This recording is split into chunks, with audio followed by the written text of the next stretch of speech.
I didn't know what to expect when I started this job.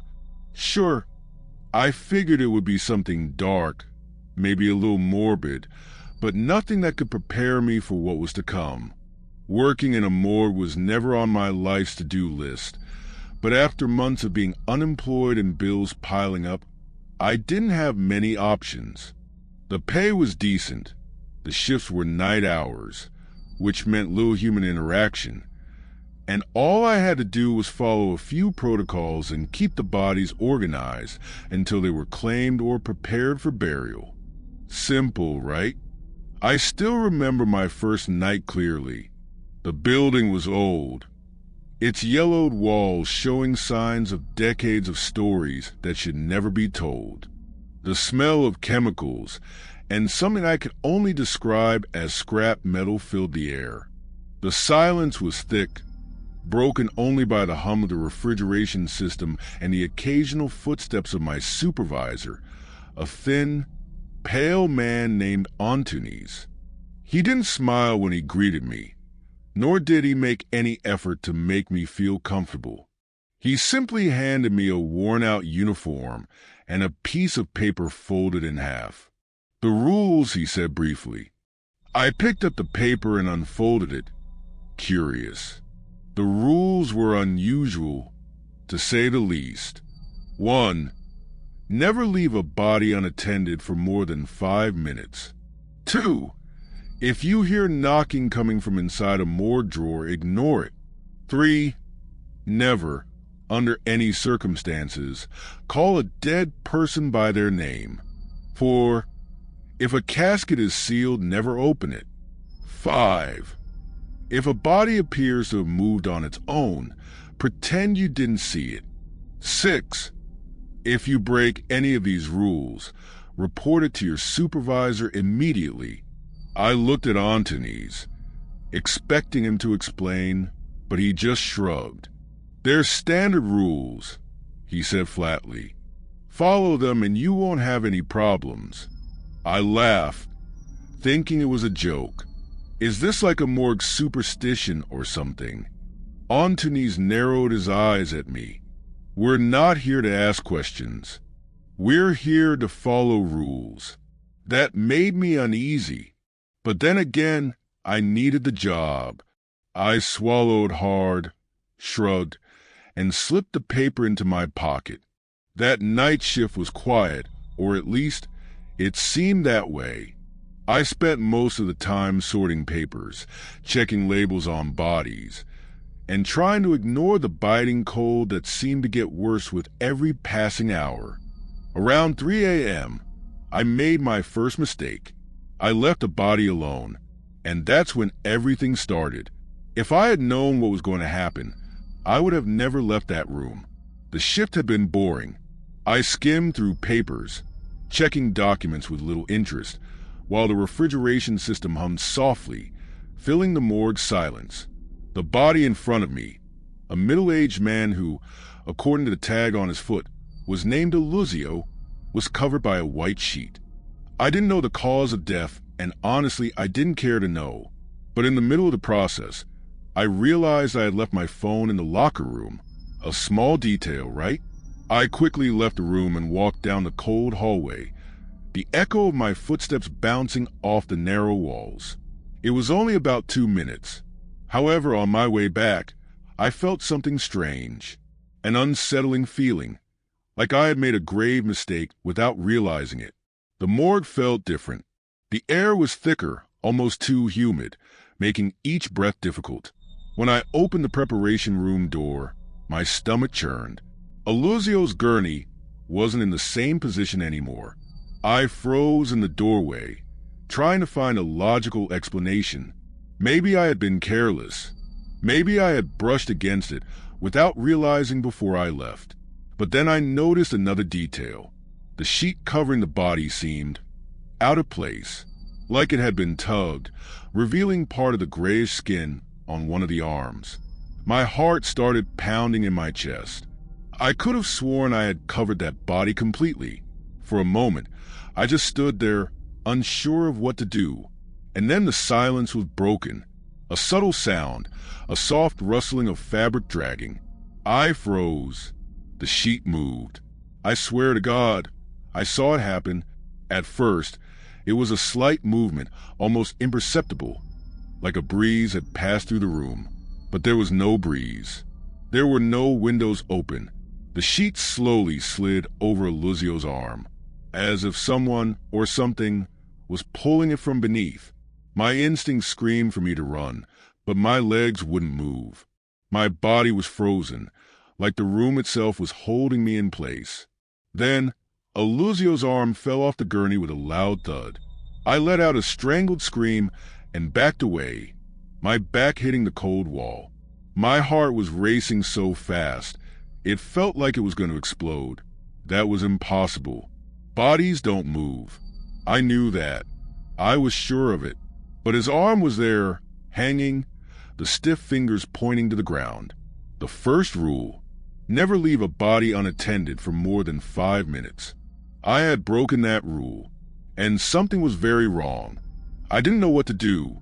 Luzio's arm kept hanging off the gurney, motionless, but the sheet was still moving, almost imperceptible, but enough to make me want to run out of there. I needed a rational explanation.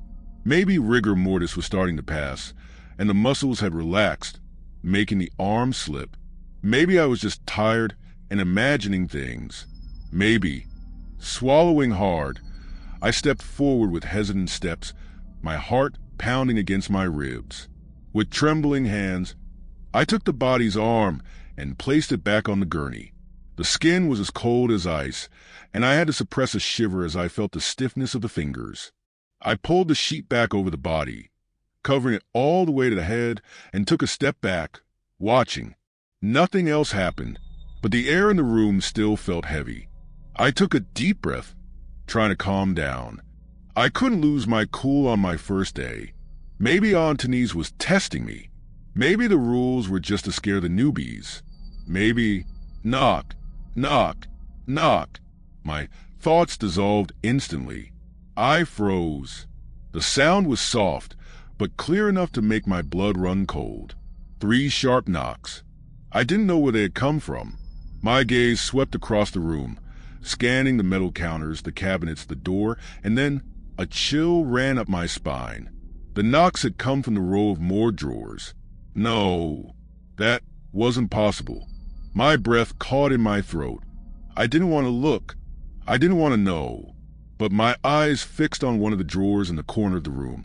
Knock, knock, knock. This time, it was louder. I felt my legs grow weak. The rules. If you hear knocking coming from inside a Morgue drawer, ignore it.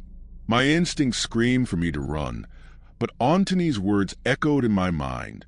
We're here to follow rules.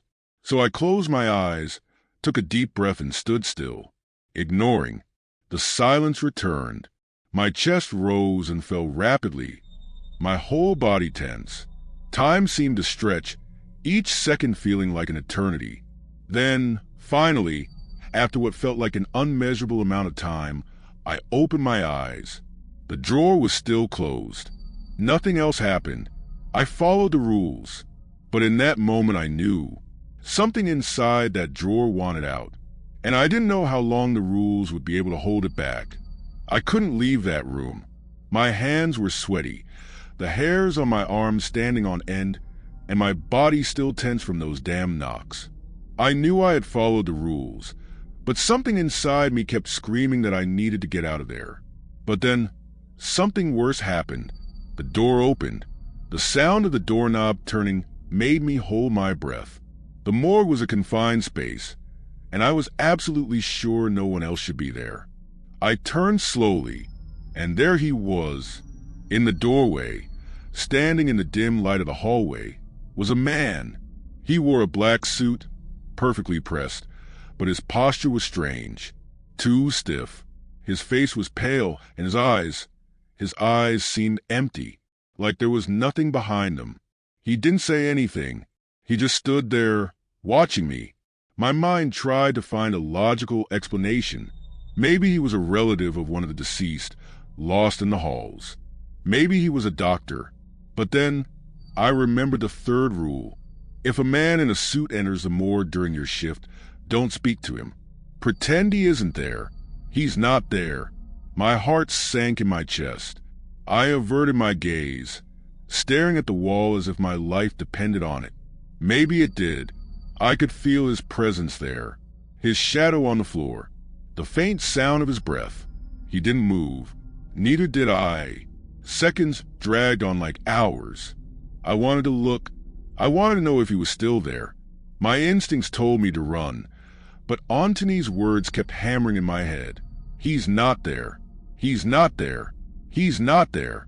I squeezed my eyes shut tightly and stayed still. Then I heard footsteps, slow, dragging. They grew more distant, fading down the hallway, and then the silence returned. I waited a few more seconds before taking a deep breath and opening my eyes. The man was gone. I had done everything right, but when I looked at the door, my blood ran cold. It was still wide open, and I knew I hadn't been the one to open it.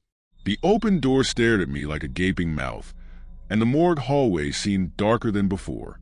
My chest rose and fell quickly, my mind spinning with questions I didn't want to answer. The man in the suit was gone. I followed the rules. But then, why wouldn't the feeling that I had made a mistake go away? My hands trembled as I slowly approached the door. Before closing it, I cast a quick glance down the hallway. Empty. Or at least, that's what I wanted to believe. The door creaked as it shut, a sound that made me flinch. I needed to get out of there. My shift was almost over, and my body was begging for rest. But before leaving, I had to check the morgue report and make sure everything was in order. I grabbed the clipboard from the counter and started reviewing the names and numbers. 3 bodies stored in the drawers.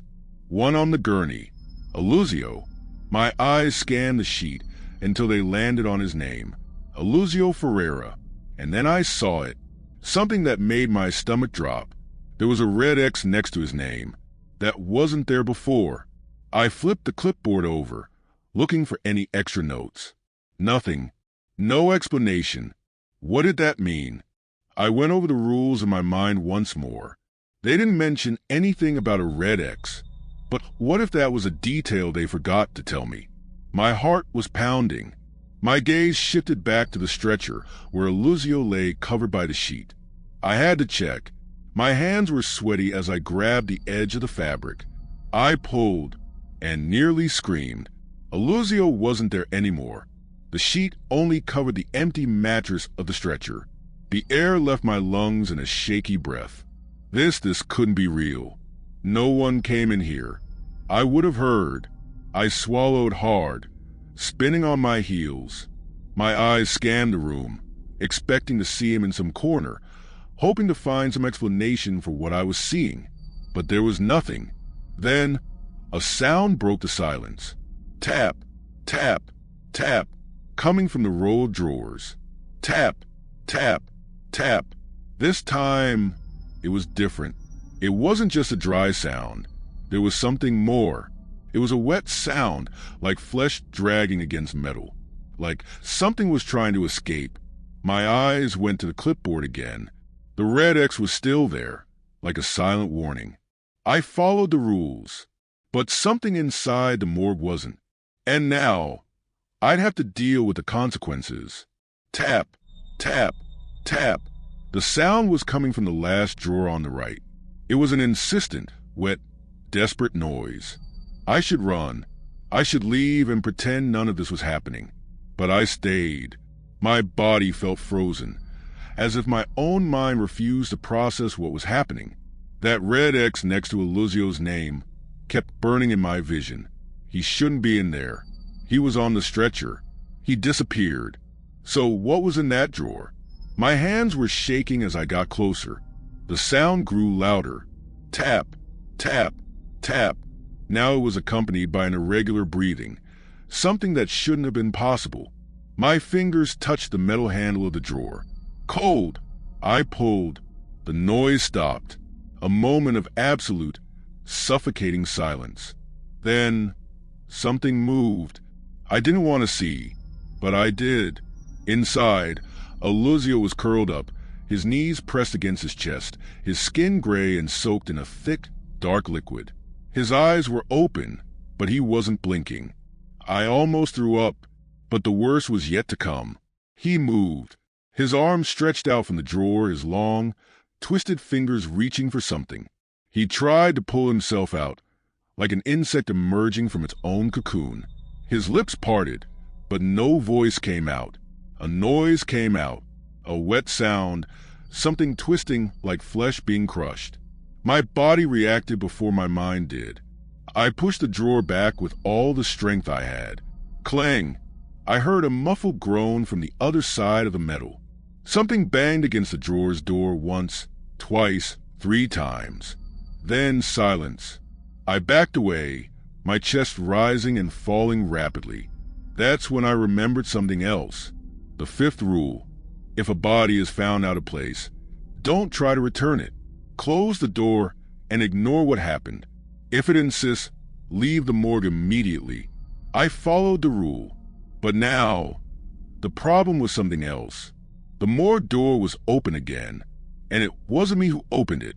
The door was open, and I knew I hadn't opened it.